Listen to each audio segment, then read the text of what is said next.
3 o'clock, folks. Welcome to Talking Macros. I'm Dr. Tiff with Studio 2 Nashville, and we got an awesome special guest. I'm a little biased, but he's pretty great. Trainer extraordinaire, Stuart Breeding. My better half. Maybe not younger, but we won't go there.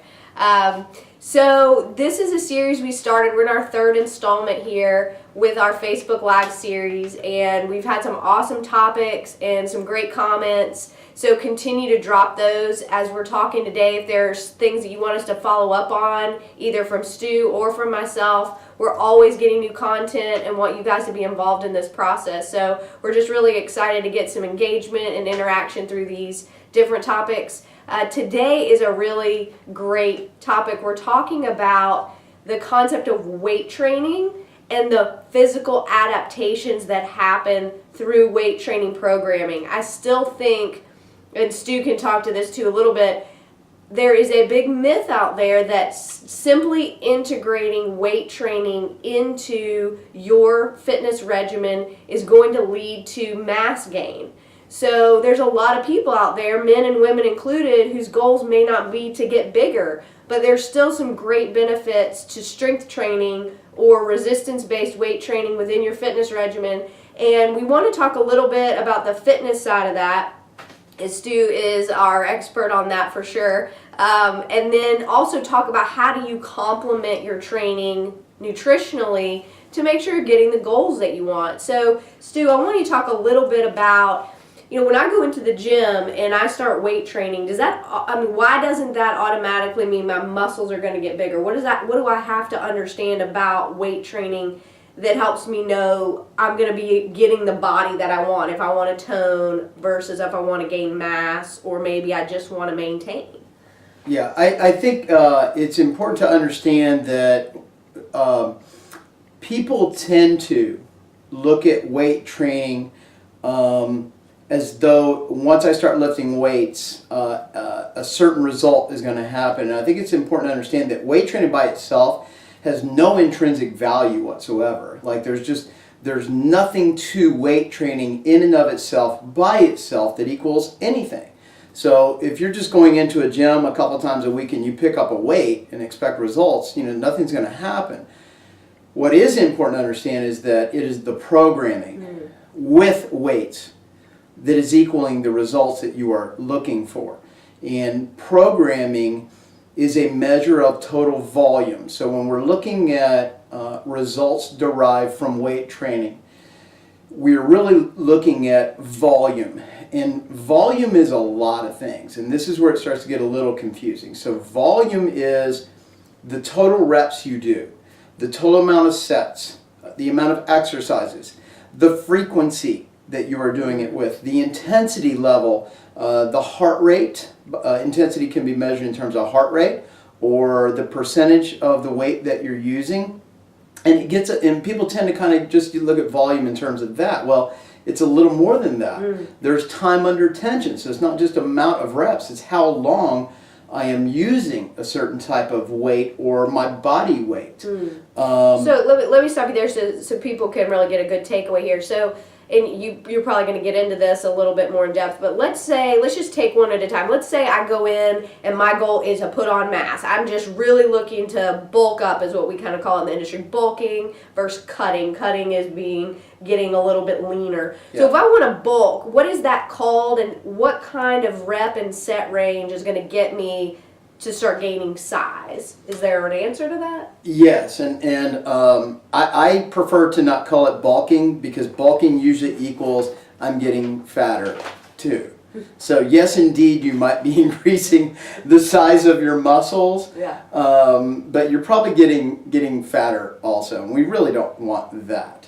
So bulking, or that term, is really pointing towards what's called hypertrophy, and that is when the muscle itself is getting bigger, and normally you experience that from volume of the muscle. The individual muscle cell is getting bigger. It's filling with more fluid, sarcoplasm, and it's getting larger. So hypertrophy, to experience a program design where hypertrophy is the goal, where I'm trying to get bigger, there's several different ways that we can approach that. And beginners to weight trainer are going to have a totally different experience than somebody like me who's been lifting for 30 years. So once again, volume and programming for the individual really becomes specific, and it's another issue where people are just picking up programs from Muscle and Fitness or the cute girl on YouTube with a nice butt, and she says to do 15 sets of 15 reps with this. Is there a general rep range? Well, no, I don't want to say there's a general rep range. Let's say generally, if we're talking about increasing muscle size, for men that's usually 8 to 10 repetitions. For women, you're looking at maybe 10 to 15. Okay. Right, at somewhere between 65 and 80% of a 1RM. So relatively heavy, but not totally heavy. Now, there has been studies that have shown where they basically took two groups, and one group did 7 sets of 3, and another group did 3 sets of 7, right? So relatively low intensity, high rep, and then flip that. And they both experienced the same amount of hypertrophy. Whereas the group who did a lesser rep with a heavier weight got stronger and experienced the same amount of hypertrophy, but also complained of joint pain and some other issues. So it's also important to understand, and I think this is where it gets a little confusing, is yes, we could do 4 or 5 sets of 8, X amount of exercises, and experience some level of hypertrophy, but what is even more important is the time under tension, right? So if I do 8 reps in 3 seconds, that's a specific energy system, and I'm going to get a certain adaptation because I spent 3 seconds doing it, as opposed to 10 seconds or 30 seconds. So I could take an extremely light weight and do 8 repetitions, but it takes me 30 seconds to do it. So would that equal more hypertrophy in that? No, just a different type of hypertrophy, and also a different neurological benefit, a different type of strength. So I hope it's not confusing. I hope this is. Well, I think that's what people get frustrated about. I mean, you just basically sat here and said there's no answer. I mean, I think people want to understand, if I want a physical adaptation to my body, I want to feel like I can sculpt my body into what I want it to be. And would you say that unless you do some trial and error, I mean, is that the best way to suggest to people? Like, you have to just kind of stick with a program for X number of weeks? People want some answers. I believe so, and I think even more important, that's the importance of having a coach who can see you objectively, right? So, because none of us can see ourselves objectively. We're really just what we see in the mirror. Everybody is suffering from some kind of dysmorphia. Nobody is looking at themselves 20/20. A coach will do that for you. So yes, there are guidelines to hypertrophy. Absolutely. If we do a body split, an upper day, a lower day, if we start pushing more weight, increasing volume, we should see the results be more hypertrophy. But that doesn't necessarily happen to everyone. Once again, how long have you been lifting weights? Are you a beginner? Have you been doing it for 30 years? There's a lot of factors that go into it. But yes, there are guidelines, right? Like a zip code. That's a general zip code. But to get you to the individual house in that zip code means it takes a little trial and error and time in watching the results. Right? Well, and the food, right? Absolutely. So, Stu is a really good example. I'll let him kind of tell you his experience. But, we went, and you may have watched as he was prepping for his powerlifting competition a couple of years ago, and he was going to a lower weight class. So, obviously, he's having to train with high volume and continue to build strength so that he can compete while still trying to cut body weight. So he actually lost a lot of weight, right? When you were I think you bring up, and this gets I think oftentimes confused as well, where we're putting strength and an increase in size together. Like, my muscles get bigger, I must be getting stronger. A bigger muscle has the potential to become stronger, but doesn't necessarily mean it is getting stronger. So women, listen, we do not have to get big muscles to get stronger. So, and like Tiff was saying, I was as lean as I've ever been a year and a half ago when she was prepping me for nationals. I weighed 159 the day we walked on that stage. I was at 4% body fat, 4%, and I was strong as an ox. Strength is a neurological side effect from resistance training, a certain type of resistance training. So just because I'm stronger and getting stronger doesn't necessarily mean that my muscles have to get bigger. And somebody who understands programming should be able to incorporate that into your program if strength is something that you should want. And think about this. The quality of strength, which is one of 10 dimensions of fitness, right, will make all other qualities bigger, and that can't, or better, I'm sorry. And that can't be true that's not true for all of them. If I am stronger, my cardio is better, my muscle endurance is better, I have better balance. Everything is easier if I'm stronger, right? My nervous system is responding better. But just because my cardio is better doesn't make me stronger. So strength, is very foundational for all modalities of fitness. And I think that one of those disconnects that I see with a lot of clients, they come out and they say, I want to lose body fat and put on muscle. Yeah. And what they don't understand, and it's a reasonable misunderstanding, is to be in a caloric deficit, meaning that you're expending more calories than you're consuming. That's going to equate to body fat loss. And in many cases, a little bit of muscle loss, depending on how much weight you lose. Possibly. And then on the flip side of that, somebody that's wanting to put on muscle, potentially they don't have a lot of body fat left to lose, they've not been doing a lot of weight training, right? They're wanting to put on muscle. We have to be in a caloric surplus, meaning you're consuming more calories than you're burning to build lean muscle tissue. Correct. So can you talk a little bit about the complement of nutrition with the fitness? Like if I'm wanting to put on muscle, what do I have to change, from a nutritional standpoint? Well, I think it's important to understand that that when we're talking about either cutting, all right, and let's just call it weight loss as a general term for many of you that are in fitness who are wanting to lose body fat and at least hold the amount of muscle tissue that you have. That should be your goal. But what ends up happening is you end up losing fat and muscle. You dig this metabolic hole that Tiffany was covered a while back.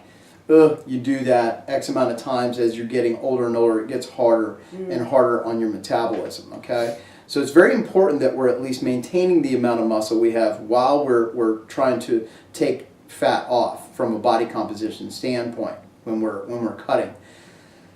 I will say that I can say 100% unequivocally, absolutely to a certainty, that you can neither cut nor put on muscle without implementing a solid nutrition program. It just cannot be done effectively. You are doing what we call guessing. We don't do that. And at some point, your guess will be wrong. And here's what you have to realize. Let's just say your guess was right. And you maintained muscle tissue, you lost 10 pounds, you got in that bikini, you looked hotter than hell for spring break, right? You got pictures, you feel great. Can you replicate it? Can you do it again? What is it that you did that got you there? And the same is true when we're bulking. We have many clients who are interested in putting on more muscle and getting stronger and have just kind of started doing it and bulking and following advice on YouTube or whatnot and drinking a gallon of vitamin D milk a day and hitting the weights and doing all these things, and they come in, we do a body comp, and they've just gotten fatter. So there is a timing issue. There is types of protein. There is so much going on. And I will also add to that, once again, the other factors that have to do with both cutting and gaining of size is your age, how long you've been doing it, how much stress, are you recovering, are you sleeping, what's your hormone balance, on and on and on and on. It's just not as simple as lifting weights and drinking vitamin D milk. So let's talk about the aging process, because I've got a lot of older clients, they're really starting to see some of that muscle degradation that happens after 40. We start to lose a little bit of muscle. It doesn't just start falling off our bodies, but we need to do something to offset it. And I think for older, especially women, they don't have the physical capabilities anymore to go in and lift heavy weights, but they want to get some good lean muscle on their body. They want to get stronger. They want to offset osteoporosis. They want to make sure their posture stays nice and healthy. So what would be a recommendation for you for older individuals who are wanting to maintain muscle through the aging process when they can't necessarily get that volume that you're talking about? Yeah. You opened up a couple of things there, so if I get off track, just bring me back as I do that, because I have that tendency. I want to say it's very important that we understand how hypertrophy or how we can influence muscle attainment on our body, how we can hold on to muscle and continue to sculpt it in different ways. I think you can look at certain yogis who are holding great muscle tone. You can look at certain types of CrossFitters who are getting a totally different type of effect. You can look at somebody who's going to Pure Barre who indeed may actually be holding beautiful muscle on their body. All right, so there's no one way. And genetics have a large role to play in that. What type of muscle fiber, type 2, type 1, right? Like every muscle cell in my body is type 2 muscle, whereas you're like this highly aerobic, So I can literally look at a weight and gain muscle size. Well, you're really going to have to accrue more there's volume, genetics there. right? Genetics has a large part to play, but let me also say, coming back to the age factor, it's not just about getting in and pounding weights, it's how you're doing it. And if you've trained with me, you know that I'm a technique Nazi, and what I'm really trying to get the person to understand is it's a type of yoga. It's a mind-body connection. I'm trying to get the nervous system to respond to, even if we're training with light weight, I'm treating it as though we're incredibly heavy. So isometrically, I'm finding every single muscle and I'm connecting my mind to that muscle. And I'm trying to never space out. My intention that I put in the weight is more important than the lifting of the weight. So, you can see people who are 80 years old derive incredible benefit by just standing and intentionally moving 5-pound dumbbells. So there's a lot of ways to skin a cat. And we were talking this week about Tom Brady's new book, right? All bands, and he 100% does strictly resistance bands, and I think, I haven't read it, so I don't want to assume, but I would imagine that allows him to stay flexible and strong without building a lot of size, because as a quarterback, I would imagine you don't want any extra bulk that might change your throwing motion. Remember when Tiger Woods got all huge and he had to change his swing? So I think that you would, would you argue that the bands would be something that older individuals could do, or people that travel a lot, right? Yeah, absolutely. And if anybody watches any videos and stuff that I do, I incorporate the use of both bands and weights at the same time. I have found that the qualities of the bands by themselves, absolutely, neurologically, you're going to gain a lot of strength from using bands. The bands have no mercy, right? They, as opposed to a cable machine, right, that accepts a lot of the load from you. If you pull on a band, it is pulling you right back, right? So if you're using just bands, there is one adaptation. If you're using just weights, there's another. I have found that when you combine the two, meaning putting bands on barbells, so it's called accommodating resistance. There's a totally different quality, but just the use of bands absolutely will increase strength massively, but you probably will not experience a hypertrophy adaptation. So if strength is something you're looking for, bands are a great way to go without putting on additional size. So when you're wanting to put on size, you actually have to put more load on your body versus isometric or body weight type movements. There has to be some residual other load to build size. Yeah, not just load. Once again, we're talking about volume. So let's say I add up all my exercises and I come up with 50,000 pounds of volume. And I get on the body composition analyzer and I've not gained any muscle. Well, that's telling me that I need to move more volume. And your nervous system will respond to that. And when it responds to once I've broken those muscles down and I've pushed to a certain amount of volume, where the adaptation, the physiological response, is that my body is having to build more muscle to deal with the amount of volume. This is what we're looking for. But this also means that the nutrition is supporting that, protein. Sleep is supporting that. All these variables are there. It's just not as easy to do. Now, when you're 20, 25, it's pretty easy. You can just walk in the gym and once again stare at some weights and you're probably going to get some results, right? It doesn't happen that way for the rest of us. 30, 35, 40, 45. It's not getting easier as time goes.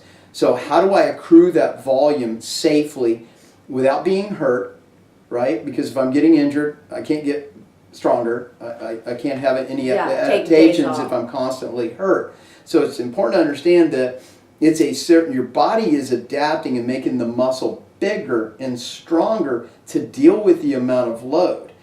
As a coach, you have to understand how to increase that load over certain periods of time and then pull it back, and that's called periodization. So what many of our clients don't know they're experiencing when they're coming in is I am always periodizing, and that's why it's important to me that I see people every single day. I don't want to see them twice a week because they come in and I'm just guessing as to what they've been doing. When I see people every day, I see how they're adapting and how they're responding. So once again, the need for somebody to keep you in check. Now, would you say, if for people that aren't on necessarily a specific program or they're new to the game or they don't live here, how much time do you need to give for recovery of a muscle group? Like if I go in and I do squats and deadlifts and leg extension, I hit my lower body, can I go back and do it again the next day, or does that need 72 hours, or is there, a recommendation of recovery time? Like you were saying that you don't break down and then potentially not give your body the adequate recovery. Well, I think that's a loaded question. Sorry. Yes. Typically, your smaller muscle groups, let's take, and even down to individual, let's look at the deltoids in the shoulder, all right? Your lateral head of your deltoid, you could train every single day. You could pound it and come back the next day and hit it again. That's like right here. Yeah. Whereas your pecs, right, need 48 hours, right? So if I'm doing something like a bench press that's activating all the above, chest, shoulder, and tricep, it'd be silly to come in the next day and hit my chest again, but you could hit shoulders. But that'd be a little silly too, right? So then we get into body splits many times. And there are a ton of different variations of body split. I can push, I can pull. I can do upper, I can do lower. I can break my upper body into push, such as presses and or pulls, back and bicep, leg days. There's a lot of different ways, all the way to a pro bodybuilder maybe doing 2 body splits per day. How much do you need? It's hard to say, and your body will communicate that to you if you listen very closely. So there has to be enough volume, once again, to create breakdown so that we have recovery, and once again, good nutrition so that you are recovering and sleeping, right?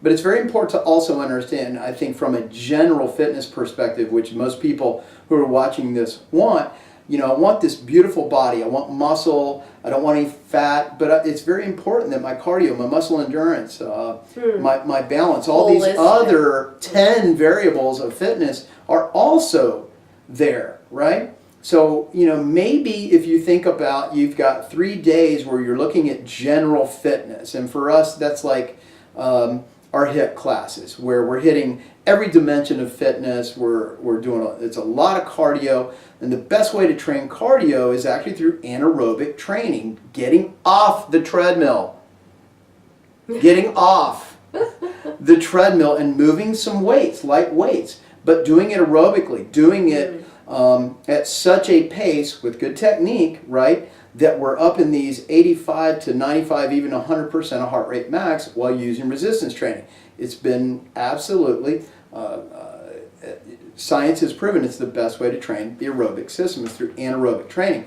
And then maybe 2 or 3 days a week, I spend time looking at hypertrophy, slowing down, taking more rest breaks, including big muscle groups, bench presses, overhead presses, squats, deadlifts, rows, basic type movements that include a lot of muscle fiber, not like a concentration curl, but there's nothing wrong with that, right? I just know if I do a row, I'm working my biceps, I'm working my back, I can check that box. So what's your opinion on cardio? You touched on it a little bit. Obviously, we know he's not a fan of steady state cardio, but is there a place for, and you talk about anaerobic, but some of our viewers may not understand what that means. I mean, if I wanted to do some cardio because I just like a good sweat, or I don't have access to weights one day, I'm traveling or I'm on vacation, what kind of cardio should I be doing? Well, I think it's important to understand that it's not what I like, it's what science has proven.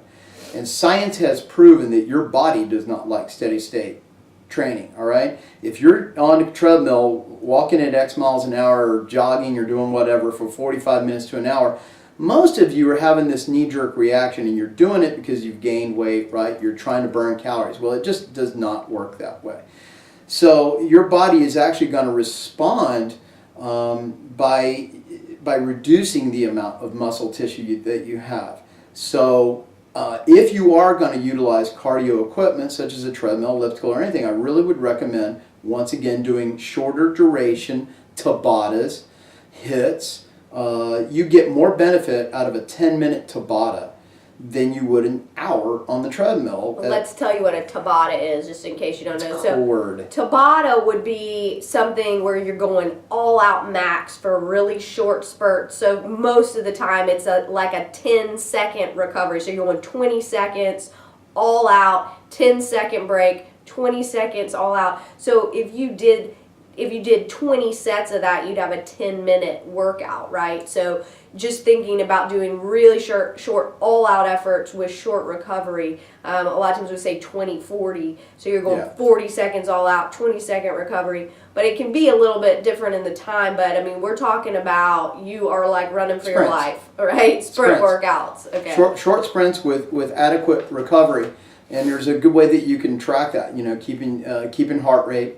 Seeing how long it takes you to recover in your intervals is a great way. And it's very important to understand, once again, we can steady state high intensity also. And steady state high intensity is worse, right?